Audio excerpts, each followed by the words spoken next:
لا حول ولا قوة إلا بالله العلي العظيم. أعوذ بالله السميع العليم من الشيطان الرجيم. بسم الله الرحمن الرحيم. الحمد لله الذي هدانا لهذا وما كنا لنهتدي لولا أن هدانا الله. لقد جاءت رسل ربنا بالحق. الصلاة والسلام وتحية والإكرام على النبي الأمي القرشي المكي المدني الهاشمي الأبتهي الرسول المصدق المحمود الأحمد أبي القاسم محمد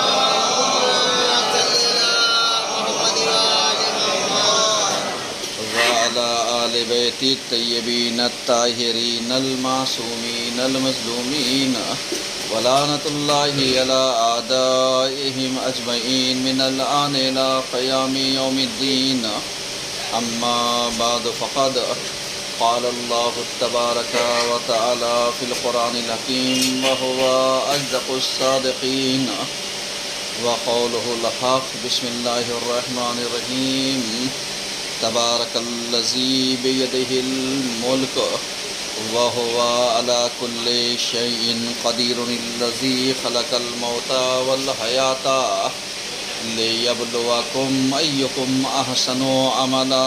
صلوات الله.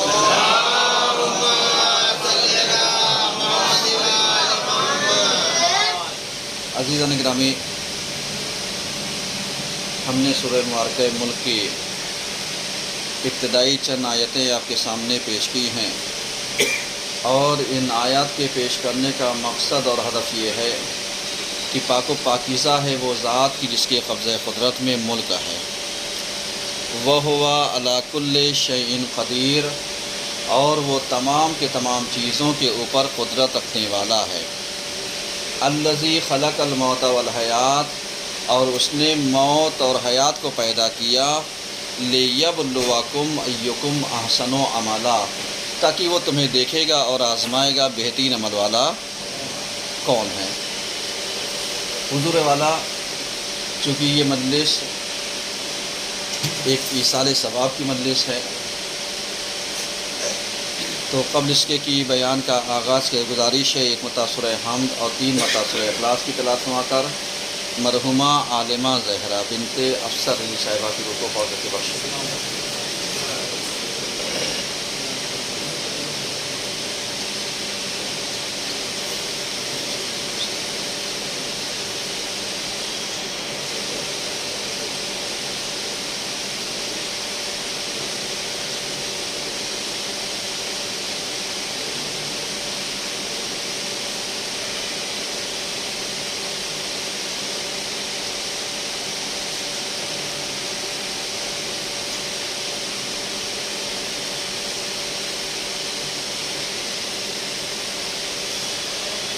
ایک صلوات پڑھیے سب مل کے.